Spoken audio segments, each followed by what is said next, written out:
Now this is what you should get now. Okay, something like this. And if you look at this, and next will be the swept for the grip. And we do have 4 datums. And how are we gonna build this? We need to show this sketch. Oh, we actually don't need a sketch at all. Mm. Okay, we will build 4 datums. So we'll go to datum plane, and in which the datums will be parallel to x, z plane. So here's the datum, and in the inferred or at distance, those 2 types, you have the option to type in the distance. So we have the distance marked in the slides. The first one will be -2, okay, inches. So also we can, if you want, you don't like minus sign. Well, I guess you have to use -2, and the direction is normal of your datum. So see, I'm gonna put this like coming down. Okay, apply. So that's the first datum, number 1 here, and we can do create for the second, which is 2.2, apply, and the third will be -2.52, apply. The fourth will be minus 6.1 inch. Okay, so now we got 4 datums. Then we will start 4 sketches for the sections. So for the first datum, okay, and we need this sketch for the big handle. So I'm gonna hide that. Also hide the other datums. Multi-select using Shift. Okay. Now the first thing you want to do is project a point from intersection point command to project this point, this curve, the intersection point of this curve on our sketch, which is this point. If you can see a little cross here, and you want to turn this to reference so you can see it clearly. And next will be a rectangle, okay, and dimensions. Width 0.8, height is 0.6. So 0.8, then 0.6, then 4 fillets on the corners are 0.15, I believe, 0.15. Then for 4 corners. Okay. Now you want to move this around to include this reference point inside the rectangle, and dimensions. Between this point to the right side of the rectangle will be 1/8. Okay. And also we need another midpoint constraint to put this line, the midpoint of this line, aligned with the sketch origin. Okay, and you can see everything turned green. That's fully constrained.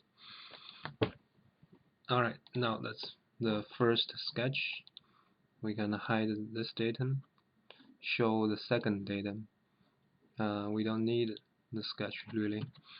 Now let's go to the second one. So the process is the same, just to build a sketch on this, and you might want to make your axis the same as the other datums, the other sketch, so you have a better orientation. You know where your sketch is. The first point, the first step, to get the intersection point, then turn to reference. Then next step, a rectangle. Maybe this time I'll put a dimension between the point and the right vertical line first, which is 1/8. Then we can put the width is 1 inch. Okay, height 0.8. Then we can use for fillet 0.2 inch for 4 corners. And if you don't want to use the geometric constraint, we can just put a dimension between the top horizontal line to x-axis, make it a half of P43. So that'll be the same effect. Okay. Now finish sketch. Show the third datum. Hide this. Also hide the sketch. Now we are on to the third sketch on third datum, and flip the Z, making this point down, and Y points up as the absolute Z direction.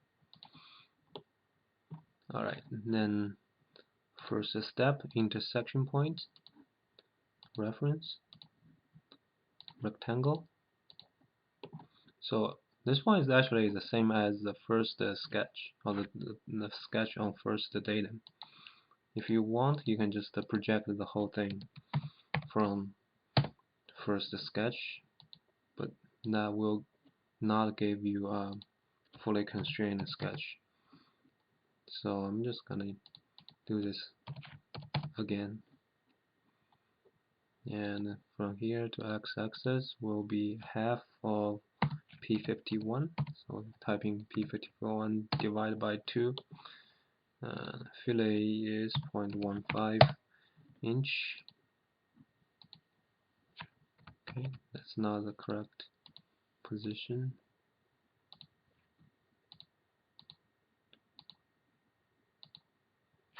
That's not 2, so click the intersection point. Let's have a look if this, yeah, this is fully constrained. So finish sketch, pick this, pick the third datum, hide them, and pick the fourth datum, show this datum, build a sketch on top of that, flip the Z, and intersect a point, turn that to reference, then rectangle, dimensions, go to the datum 4, this is 0.5, height is 0.6, then let's move this thing outside of the point, and also the height distance to x-axis will be P58 divided by 2. Okay, that's P58, and the distance between the right vertical line to the point, again, that's the same, 1/8. And we do have 4 fillet of 0.2 inch in radius. Okay, that's done for this sketch. And lastly, we need show all 4 of the sketch. Okay, and we will be making a guideline for the swept. So exactly the same as what we did in lab 4. Build a sketch on XY plane. Okay, and now we need to project or get the intersection point of from each of the section sketches. So do this for all 4 sections, and now you can hide those 4 sketches, and you can see 4 points. So turn them into reference, turn this point into reference, and hide this datum. We don't need that. F8 from the top, and that'll be a straight line from this point to that point, this point to this point, but a 3-point arc for the last session. You want to make this arc that's about, you know, the same as this one, not the same, but the same tendency of this. And we do have some fillet here to make the guideline tangent. So this, and another one is 0.2 inch. Okay, and we should give this the radius of 0.1 inch. So that'll be everything for the guide sketch. Alright, now we can have them show up. Now that will be the swept. We have 4 sections, 2 guidelines. So swept is here, or it's in the command finder always. And let's go from the top. So you want to pick at the same spot for each section, and even the same left or right side of the same curve. So I'm gonna pick on the right side of this curve. That'll give us a counterclockwise direction. Okay, and the orange curve will be the top horizontal line. You can also flip the direction. Now we're gonna go to the next session. Add a new set. You want to click at the same curve, the same position. If I click on the left side, the direction is different. So I want to be the sections to have the same directions, the same orange curve. Okay. Alright, now next section. So that's why we want to pick at about the same spot, the top horizontal line on the right side. Okay, so we have 4 sections here. Then let's go down for the guides, and that's the same for the guides. If you click on this, the top side, okay, the top half of the guideline, and the direction will be from the top to the bottom. So look, you see how this direction, the arrow here, goes downwards. And as to why we need a second guide, that's because of this. Okay, and wireframe will give us a better view. So for the second guide, we need to add a new set, and we also need to change the curve rule to single curve, and we need to pick this arc from the first sketch or the second sketch, and we can change back to the shaded and have a look at this. Okay, so it's not very smooth. We need to change the section option to cubic. Now this will give us a smoother surface.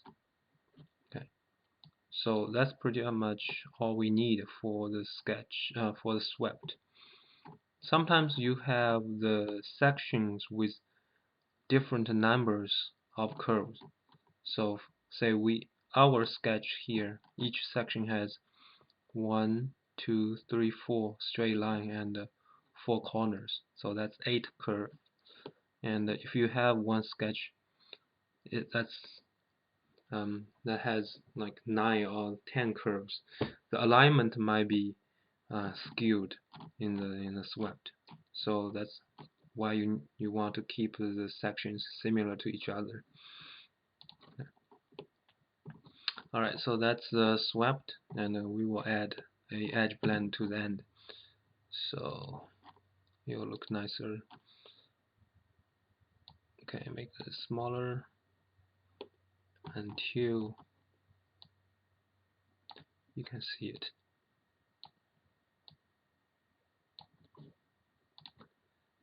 Unable to blend, make it even smaller. Alright, then last step, or the second step, you want to extrude this sketch to make this grip hollow, so you can put that metal piece inside this grip.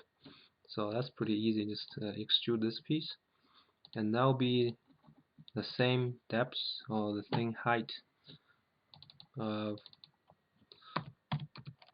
the actual handle. So you want to subtract from the swept, click OK. Now we can see a hollow rubber grip. Then let's go back and show the previous solid we made. So that's all for this part. You can unite those two solid together. So this will make a whole piece. That's all for this lab. Thank you very much.